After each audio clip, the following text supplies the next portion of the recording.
Allora, ciao a tutti, eccoci qui con Pivio, una presenza, come posso dire, autorevole e tranquillizzante per noi, nel senso. Guarda, dati i tempi non so se sono tanto tranquilizzanti.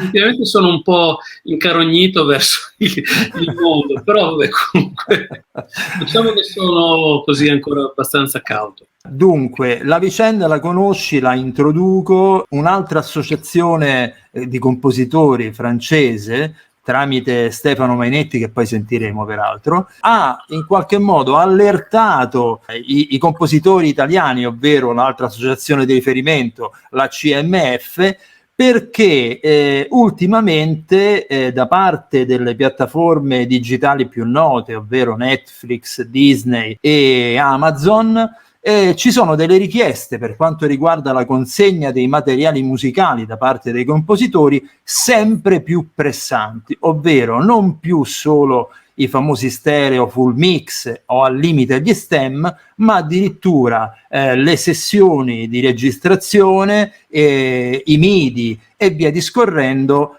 insomma sempre una richiesta di materiali sempre più analitica, direi quasi. E questo ha fatto partire all'interno dell'associazione ACMF una discussione secondo me molto interessante fra varie posizioni, anche se tutte quante comunque più o meno sullo stesso piano. Ecco, allora in questo senso ti chiedo, Pivio, siccome questo da quanto sappiamo succede ovviamente non solo in Francia ma anche in Germania, ovviamente anche in Italia e di conseguenza immagino un po' in tutta Europa, ecco, che tipo di approccio secondo te bisogna avere a questo tipo di vicenda, e se ci può essere un accordo in qualche modo trasversale da parte di tutti i compositori delle associazioni, anche a livello, come dire, di norme contrattuali, ecco. Guarda, io credo che il problema più grosso è un problema culturale legato, diciamo, proprio alle nazioni in cui questa cosa si sta svolgendo. Perché questo tipo di atteggiamento, che può sembrare essere estremamente rigoroso e eccessivamente invasivo, esatto, no? Per il mondo anglosassone non è una cosa così strana. Ma il mondo anglosassone ha un atteggiamento nei confronti, diciamo, dell'opera artistica con un'attenzione al copyright, che non è il diritto d'autore. Direi, che cosa significa questo? Significa in realtà che appunto poi culturalmente noi siamo abituati ad avere un rapporto diciamo economico e tra le parti, quindi con l'editore o produttore che dir si voglia, che fa sì che sostanzialmente il nostro lavoro di compositori di musica applicata si risolva nella consegna appunto dei mix, varie forme che possiamo immaginare, stereo, 5.1, eventualmente appunto le sessioni, diciamo, per analogia di suono, quelli che vengono chiamati STEM, no? Che significa sostanzialmente consegnare 5-6 file stereo che messi insieme magicamente dovrebbero ridare esattamente il mix che hai pensato in termini stereo. Queste richieste di partecipazione, diciamo, da parte del compositore a consegne di file MIDI di tutte le sessioni di registrazione, se hanno questo carattere invasivo, proprio perché non corrispondono a quella che è la nostra storia normale, no? In realtà, appunto, il rapporto anche economico fuori dall'Europa è molto diverso. È un rapporto del tipo: ti do X e tu mi dai il cammello, mi dai la sella, mi dai il cammelliere, mi dai tutto quanto, no? Cioè, ovviamente, se queste grandi strutture pensano di riportare esattamente quel modello, che è un modello che da loro magari funziona, in un contesto che è totalmente avulso da questo tipo di rapporto, troverà inevitabilmente forti rancori, blocchi e discussioni. I casi sono probabilmente due. Deve cambiare inevitabilmente il rapporto economico. Se il rapporto economico è comparabile con quello che è stato fino ad adesso, quel tipo di risposta da parte del compositore non può che essere negativa. Mi dai molti più soldini e io forse ti do più cammelli. Banalizzo, ma è questo, no?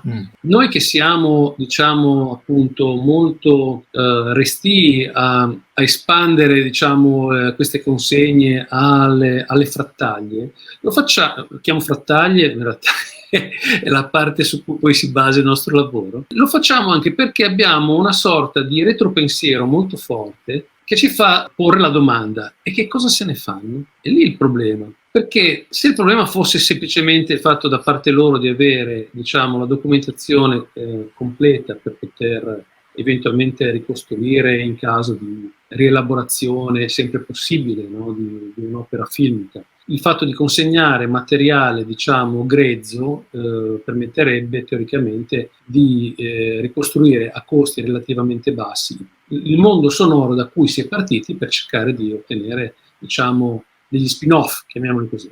Intanto ci sono dei problemi tecnici che qui è difficile da spiegare, ma sostanzialmente il fatto di consegnare i MIDI file, che poi è un po' come dire consegnare le partiture, non significano nulla se poi a quei MIDI file non fai corrispondere dei suoni che abbiano un senso, no? E non è detto che i suoni siano facilmente riorganizzabili, quindi servirebbe la consegna anche di tutte le librerie sonore su cui i compositori si basano, cosa che peraltro non possono fare contrattualmente, cioè ci sono dei rapporti, diciamo, tra chi fornisce, diciamo, gli strumenti virtuali e chi li utilizza, tali che comunque la proprietà dello strumento virtuale resta della società che li ha creati, no? Io ho creato un simulatore di Mellotron, avendo magari fatto accordi con i proprietari originali del marchio Mellotron. Vendo la mia versione virtuale, quindi diciamo digitale, del Mellotron, per fare in modo che se io faccio una colonna sonora, utilizzo attraverso dei MIDI file il suono di quel Mellotron lì, per far sì che questa cosa abbia un senso poi nel momento in cui lo consegno alla produzione, bisognerebbe che io consegnassi anche i suoni del Mellotron, cosa che non posso fare. Chiaro? C'è un problema tecnico fortissimo, ma c'è, ripeto, un problema poi di culturale, cioè la domanda del che cosa ve ne fate mi fa pensare purtroppo in maniera molto negativa.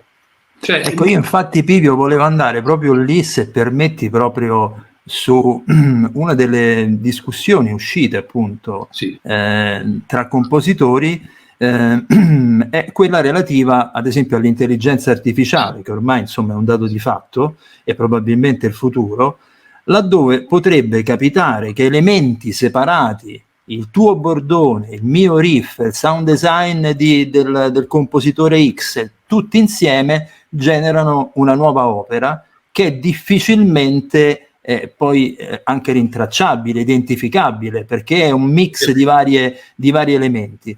Ecco, io credo che ci sia fondamentalmente forse proprio quel tipo di timore, cioè che una parte del nostro lavoro venga inserito all'interno di una terza opera dove ci sono degli elementi misti in qualche modo. E quindi, come vedi, ritorniamo al discorso del problema culturale, cioè della differenza tra copyright e diritto d'autore. Noi europei siamo legati al concetto di diritto d'autore. L'opera è tua, non è cedibile, sono cedibili, diciamo, gli sfruttamenti economici, ma è un'altra cosa.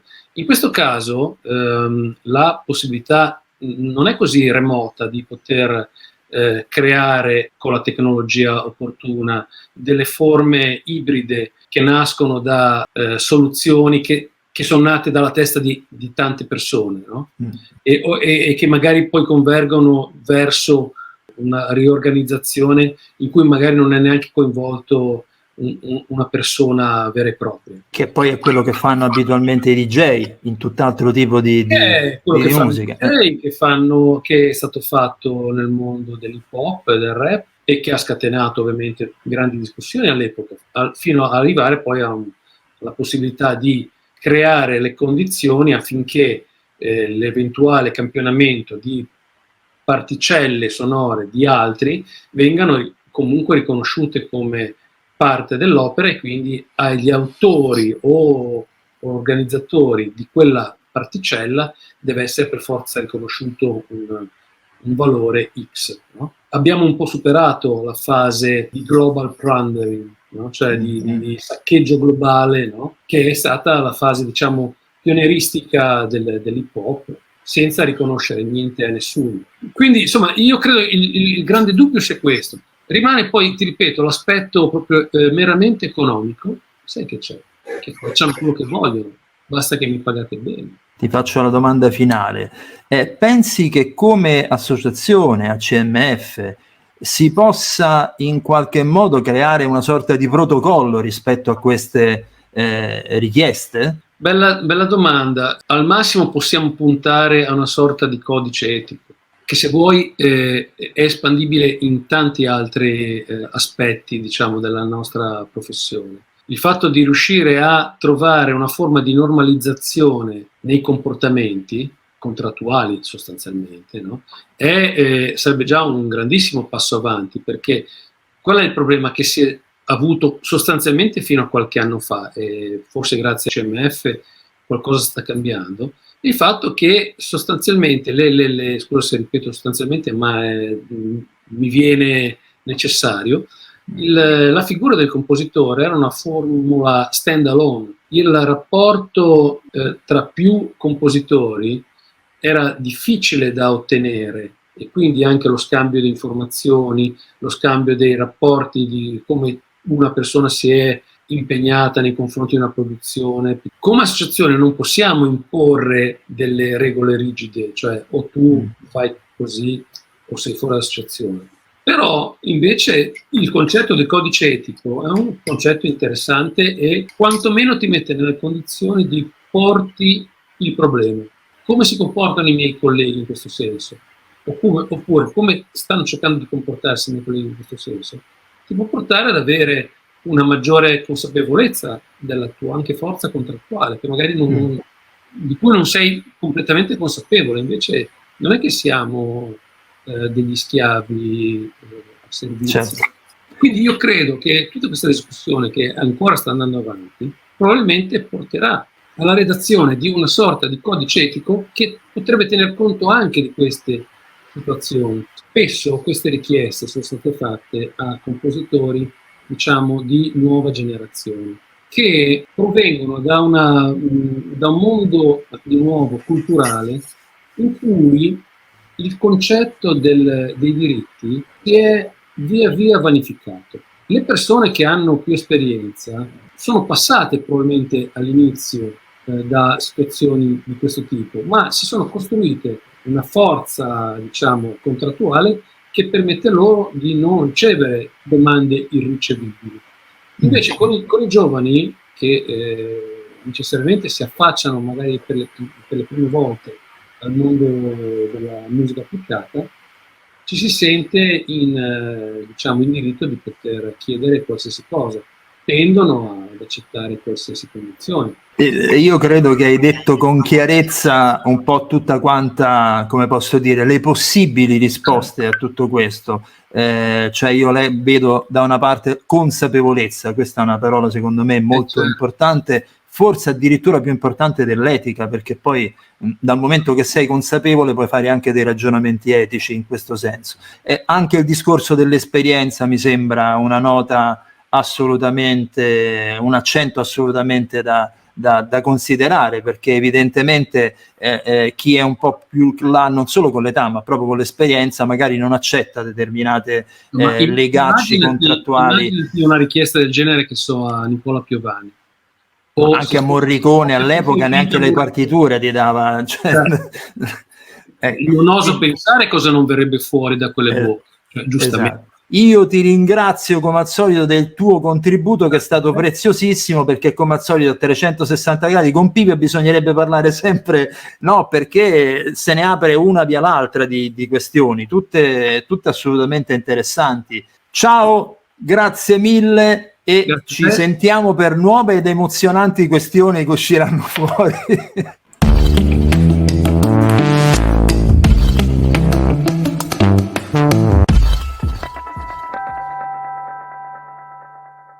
Salve a tutti, benvenuti a questa puntata speciale di Soundtrack City. Ciao Massimo Privitera. Ciao Marco Testoni, benvenuti. Avete in testa, come avete sentito, c'è stato questo intervento di Pipio, che è il presidente della CMF, che ci ha parlato un po' della questione che è nata da qualche tempo a questa parte a proposito di un problema, mettiamola così, piuttosto tecnico nell'ambito di un lavoro che però è creativo, ovvero il lavoro del compositore nel nostro caso stiamo parlando di colonne sonore, ovvero le richieste sempre più pressanti e invasive da parte delle piattaforme digitali quali ad esempio Netflix, Amazon Prime, Disney, eccetera eccetera. Perché questa puntata? Perché secondo me sta nascendo una problematica di tipo etico, caro Massimo, tra compositori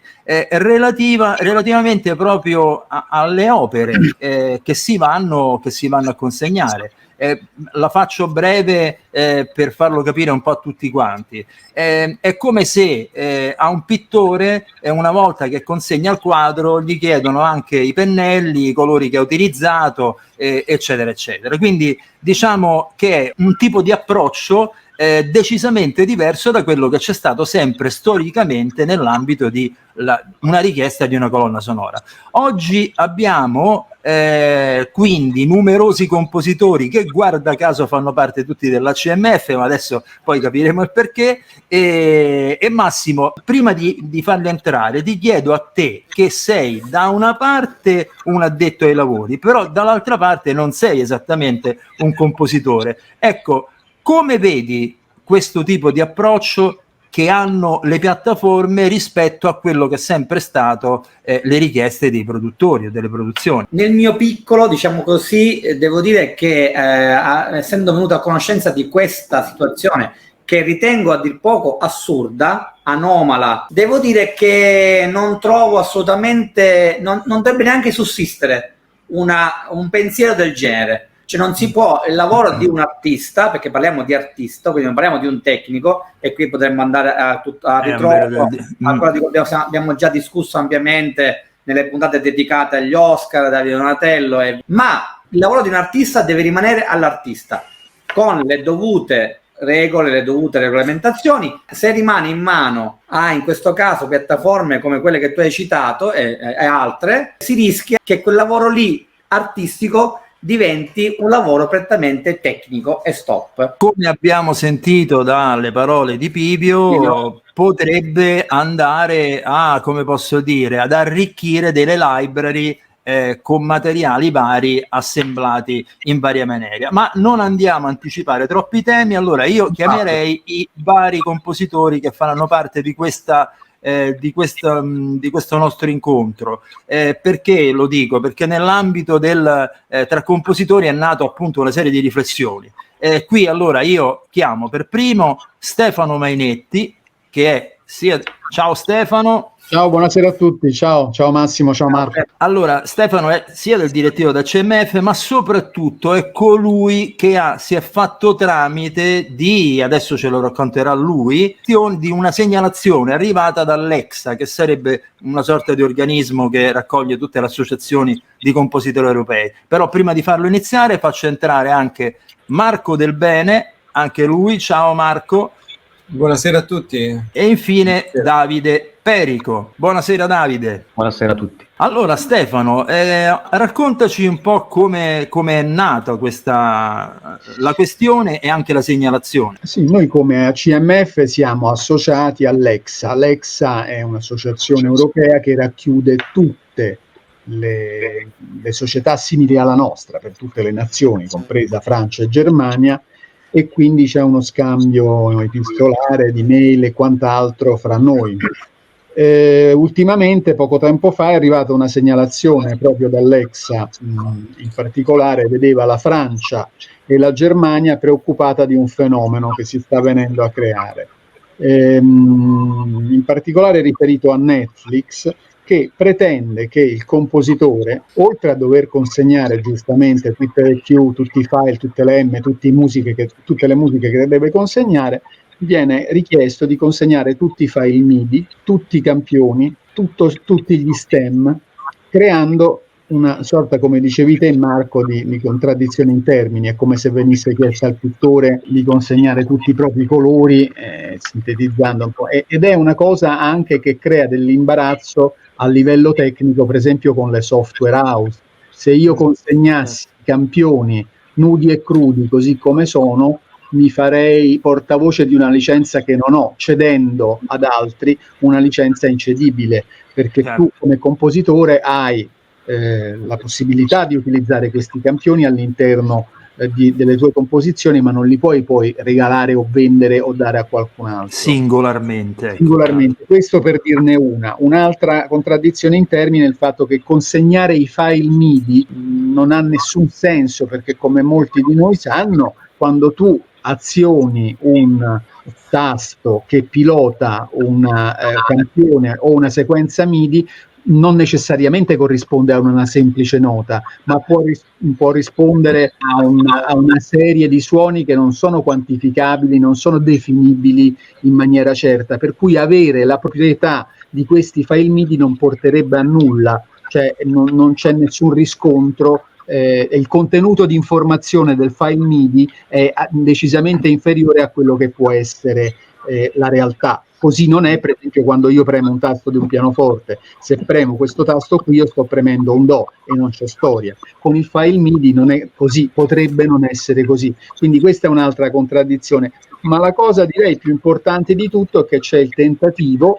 di appropriarsi in toto di quello che è la proprietà artistica e di comprare soprattutto il controllo. Questo è, credo che sia, per non avere nessun tipo di problema in futuro con qualsiasi tipo di programmazione su qualsiasi piattaforma, si tende oggi ad avere tutto il pacchetto comprando tutto.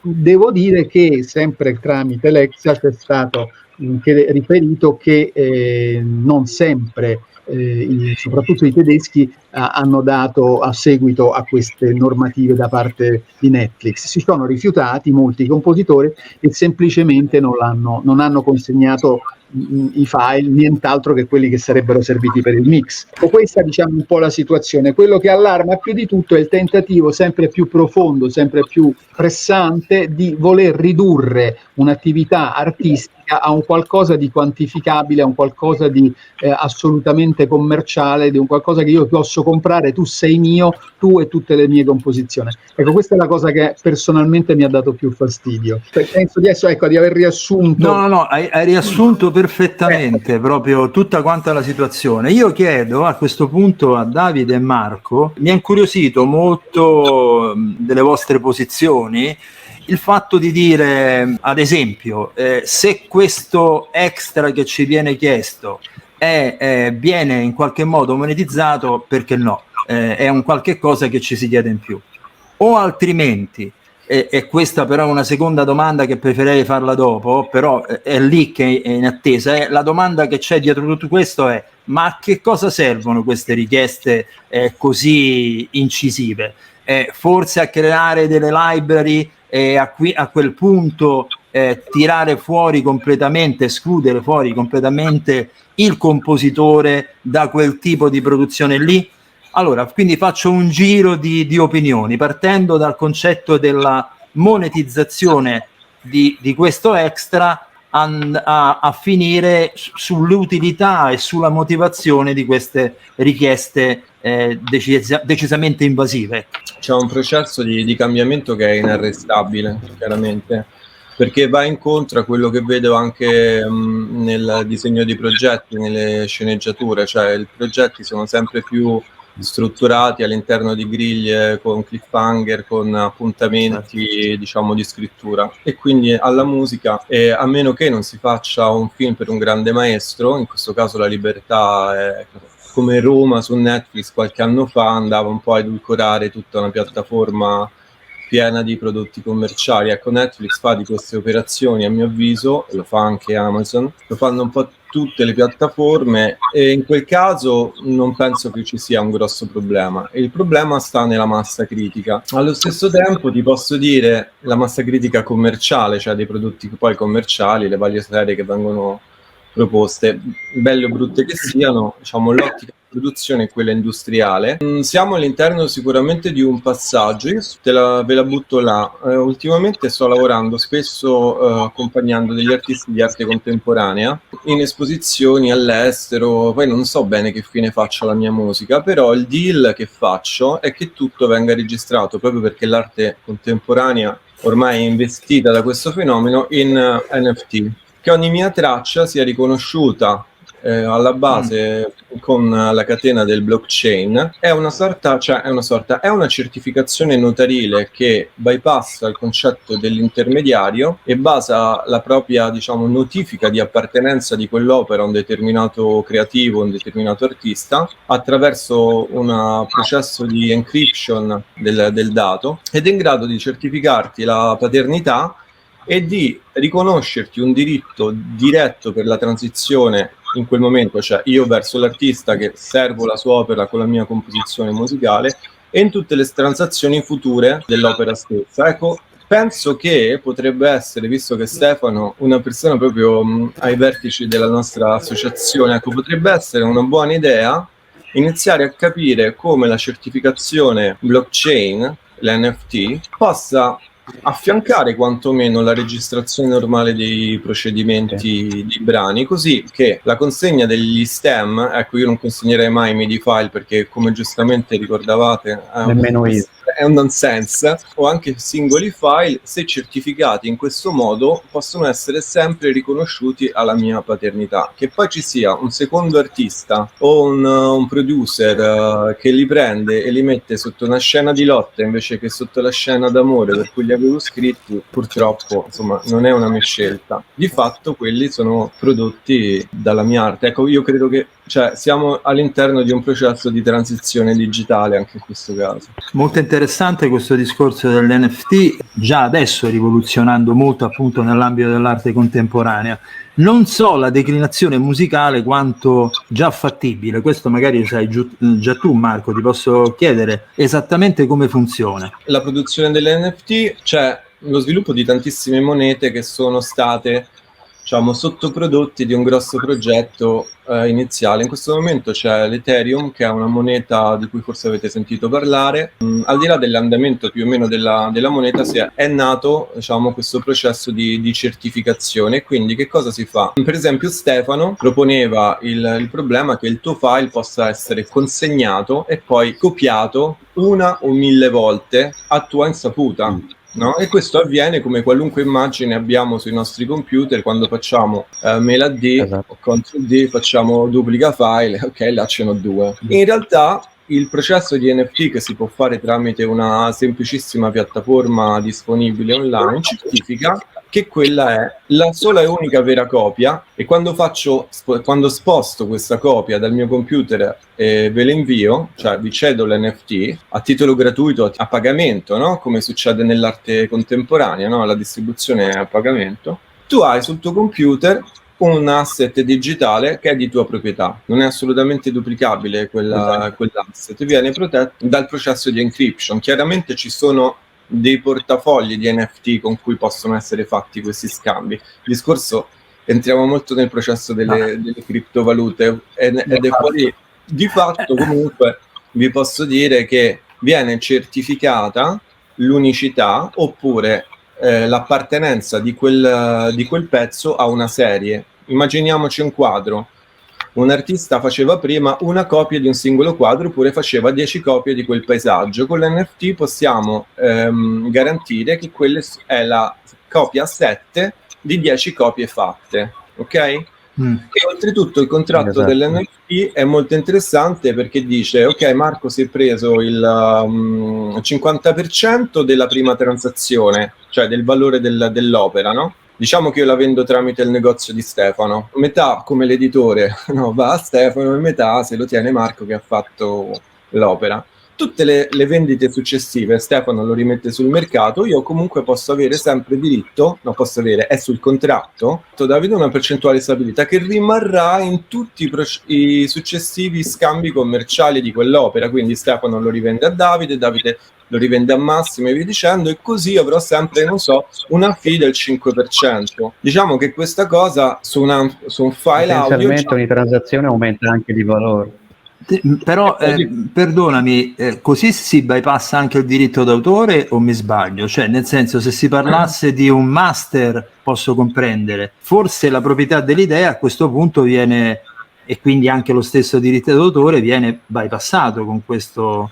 No, è proprio nella tipicità non viene bypassato, esatto, viene modificato, è proprio il concetto stesso di diritto d'autore che viene modificato. Esatto, non è più codificato da una società di collecting, ma hai un accesso diretto alla tua proprietà, alle tue royalties, e puoi controllare in prima persona tutti i passaggi e stabilire che percentuale vuoi su essi. Quindi mi stai dicendo che si bypassa l'editore allora più che l'autore, più che il diritto d'autore? Anche, l'editore, però dipende dagli accordi personali. Esatto, il contratto iniziale che fai quando cedi la tua opera si chiama smart contract, è un asset digitale dove ci sono dentro tutti i valori, compreso chi l'ha fatta, cioè il creativo, la proprietà del creativo, la proprietà di chi la vende. A questo punto io passerei a Davide, facciamo un passo indietro, quindi ritorniamo al quesito iniziale, appunto alla questione. Il tuo pensiero, Davide? Il mio pensiero, prima di tutto sottolineerei che anch'io non cederei mai di file MIDI, perché è una cosa assolutamente incomprensibile. Io non sono favorevole a prescindere a cedere tutti gli stem, tutti i singoli campioni, perché il singolo campione è impossibile, proprio per i problemi legali di cui parlava Stefano. Ma non mi va di chiudere la possibilità, se qualcuno vuole seguire questa strada, che secondo me è inevitabile. La maggior parte del lavoro ormai si svolge in questa maniera, sono pochi gli artisti che possono permettersi di lavorare con un grande regista, di lavorare per molto tempo a un progetto. È quasi una catena di montaggio per la maggior parte dei lavori che si fanno. È brutto da dire, ma è la realtà delle cose.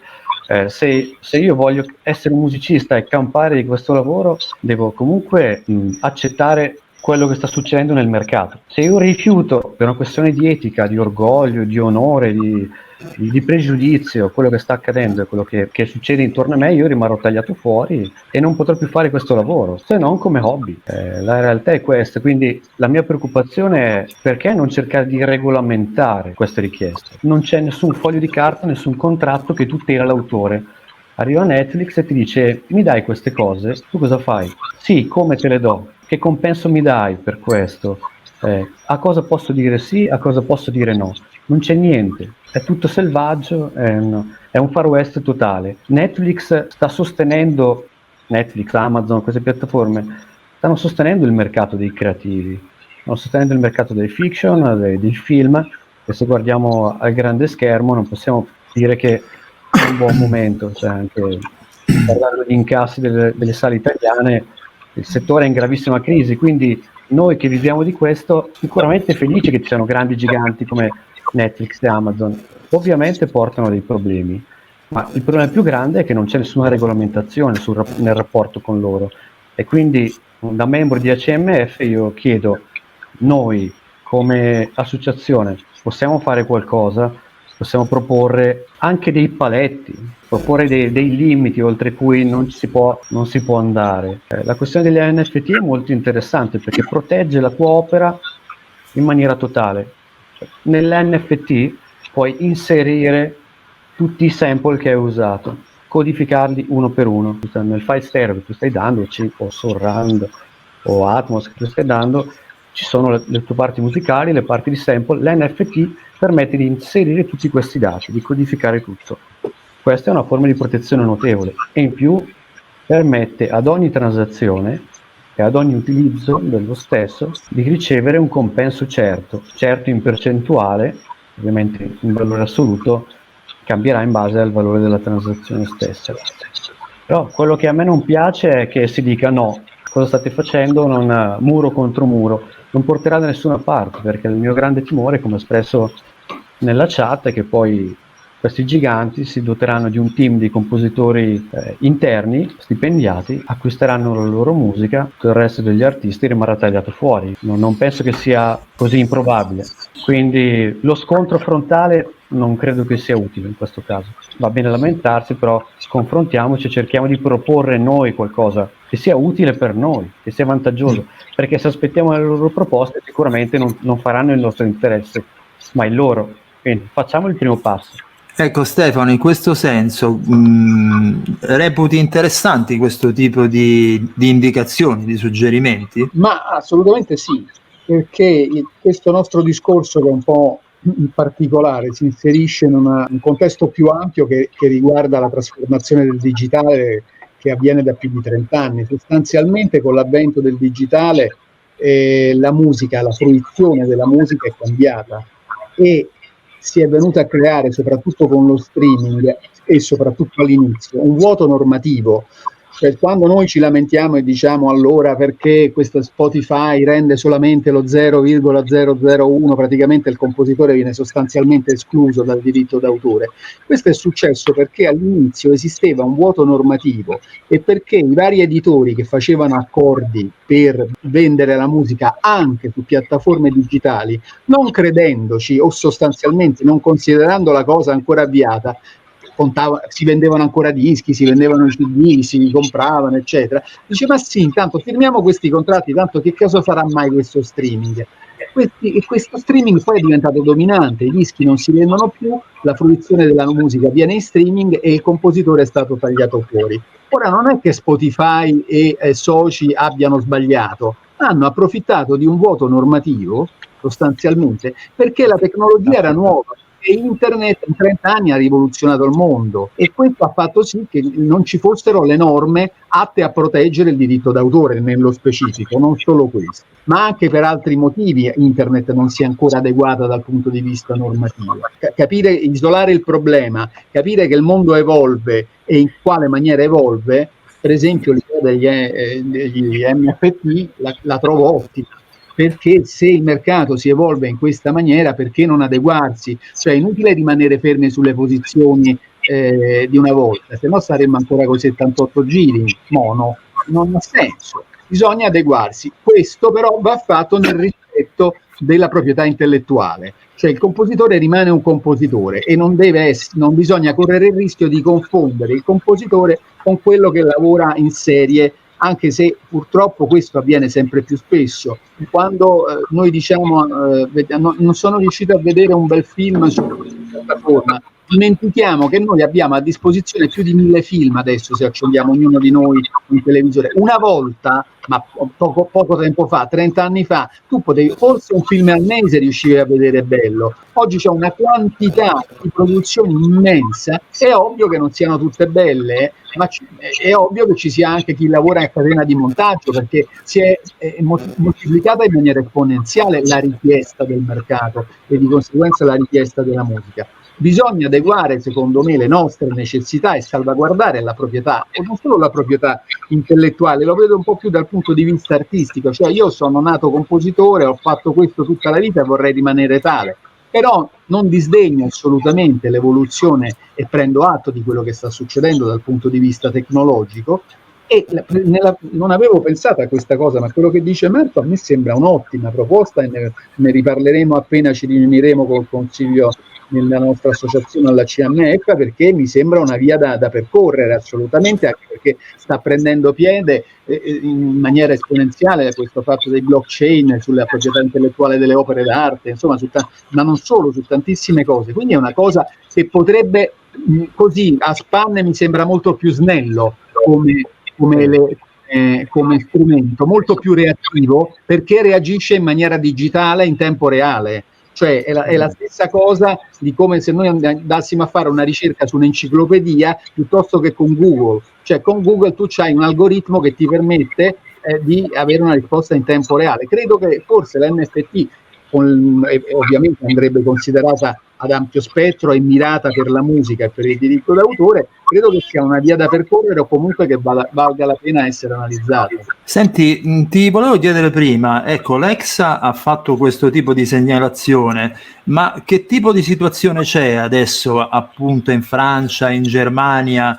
Hanno apportato qualche iniziativa a risposta di queste richieste o siamo ancora a livello iniziale, ecco, di interlocutorio, ecco? I francesi, a quanto ho letto, erano molto preoccupati, i tedeschi meno, perché hanno risposto picche, sostanzialmente non hanno dato seguito alle richieste della piattaforma. Se poi si volesse andare oltre, c'è anche la preoccupazione di dire va bene, ma allora così si possono fare le loro library. Il rischio c'è, ma ricordo qui in questa sede che le library ne esistono già tantissime e tantissime produzioni fanno riferimento a libraries. Sarebbe da seguire a un problema che già esiste, non sarebbe una novità. Voglio dire, molte colonne sonore vengono fatte con le library. No, in questo senso io intendevo una library fuori controllo, cioè nel senso laddove ci potrebbe essere il drone di Davide, l'arpeggio di Marco, il sound design di non so chi, dal quale nasce una quarta opera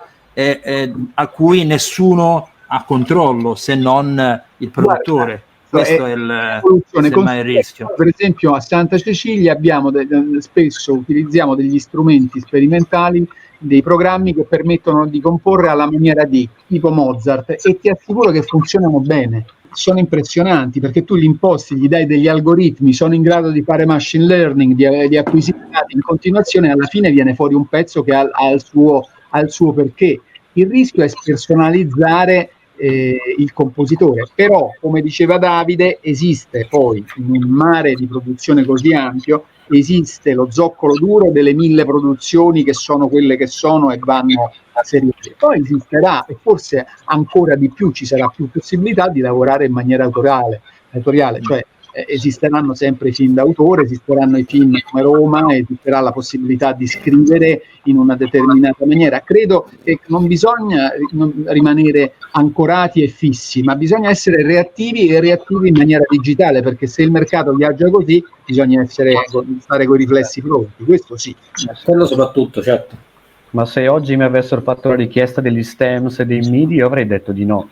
Ma infatti, non perché sono contrario in senso assoluto, ma perché non sarei tutelato in nessuna maniera. Tutelato in nessun modo, infatti i tedeschi hanno risposto no. Ecco Stefano, volevo infatti arrivare proprio alla domanda finale, no? Perché quello che ha buttato giù il banco da qualche anno a questa parte è proprio stato il crollo verticale della produzione cinematografica, e quindi anche degli incassi che provenivano dallo sbigliettamento, eccetera eccetera. Un po' la pandemia, un po' tutto quello che è stato. Fatto sta che sembra quella del cinema che garantiva dei ritorni più o meno immediati agli editori e ai produttori. Adesso quella voce lì mi sembra che vada verso come posso dire, il lumicino, sta proprio ridotta a una voce veramente miserrima. Secondo voi questa storia come va a finire?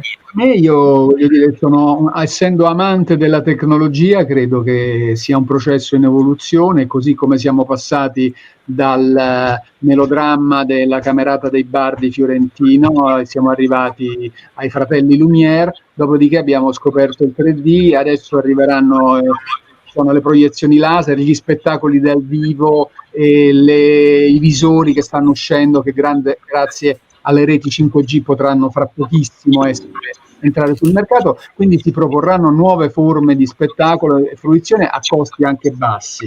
Chiaramente quella della fruizione privata avrà la meglio su quella del cinema, non solo in Italia. In Italia il fenomeno è già macroscopico, ma anche fuori comincia a essere molto, molto presente. Però sostanzialmente l'impegno creativo di ognuno di noi non cambia, ci si deve adeguare, non bisogna ancorarsi e dire ecco, no, il mono è per me il massimo, il segnale analogico è decisamente meglio del digitale. No, bisogna essere dinamici, bisogna evolversi, perché così come se no non si sarebbe inventato nulla, voglio dire. Credo che noi soprattutto stiamo vivendo in questi 120 anni dalla scoperta della relatività del 1905 a oggi un processo di trasformazione tecnologico-scientifica che dalla scoperta della ruota non c'è mai stato, ed è esponenziale. Noi ci siamo dentro, io sono felicissimo di questo, però voglio salvaguardare il mio essere compositore e il mio essere creativo, quindi bisogna essere reattivi, come diceva prima Marco. Mi sembra un'ottima idea quella di utilizzare questi nuovi strumenti messi a disposizione dalla tecnologia, preservando le nostre individualità. Marco, tu cosa ne pensi di tutto questo? Hai già un po' detto che stiamo in una fase transitoria, no? Quindi immagino che però ecco, proiettato avanti c'è un film bellissimo di Disney, almeno che a me era piaciuto molto, che è Soul, no? solo, certo c'è il pianista con la bolla blu, no? Io mi sento nella bolla blu ogni volta che scrivo, quindi diciamo, quella per me è la cosa più importante. Poi mi capita di fare l'audiovisivo, vado con l'artista contemporaneo, una cosa col videogame, quello che è l'importante è mantenere ferma il proprio spazio creativo il più libero possibile. Spero, insomma, sta a noi difenderlo. Ottima filosofia. Davide? Non sono molto ottimista riguardo al cinema, perché forse per la mia età sono molto in contatto con le giovani generazioni, con mia figlia, un sacco di amici che hanno figli giovani, e noto che i tempi di fruizione dell'intrattenimento sono, non dico arrivati al quarto d'ora, ma si parla di 40 secondi, 50 secondi.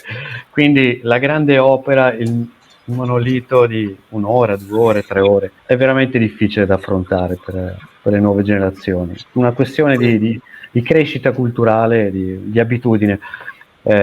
Inoltre il cinema non ha saputo adeguarsi dal punto di vista dell'interazione come hanno fatto invece i videogames, e questo penalizza incredibilmente questo tipo di opera audiovisiva. Il videogame riesce a coinvolgere per un tempo maggiore perché ti chiede di modificare la storia, di essere parte della storia e di fare qualcosa. Io non ho una ricetta per dire come il cinema possa fare questo. L'esperimento del 3D è fallito miseramente, è stato abbastanza un fiasco, però è stato l'ultimo grande tentativo tecnologico del cinema. Adesso c'è qualcosa con l'Atmos, è troppo legato alla parte uditiva, che purtroppo a livello di stimoli sensoriali è estremamente inferiore al numero di stimoli sensoriali della vista. Quindi non sono molto ottimista da questo punto di vista.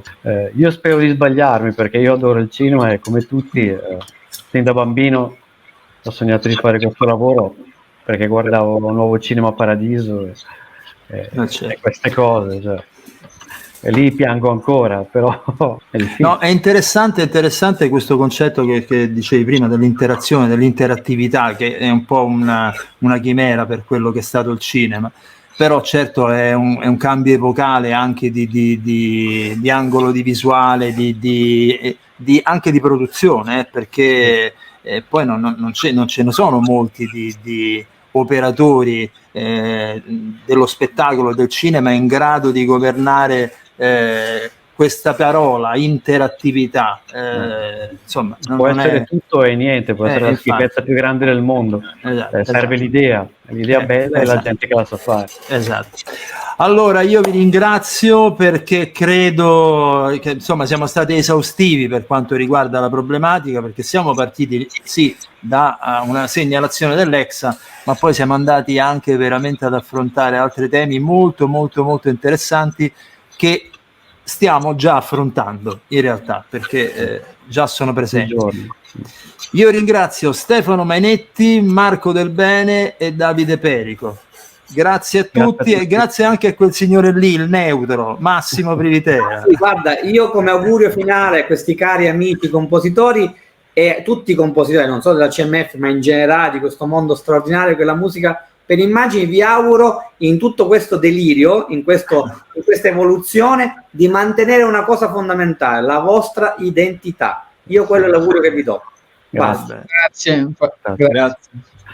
Arrivederci. Ciao. Ciao Davide. Ciao Massimo. Ciao.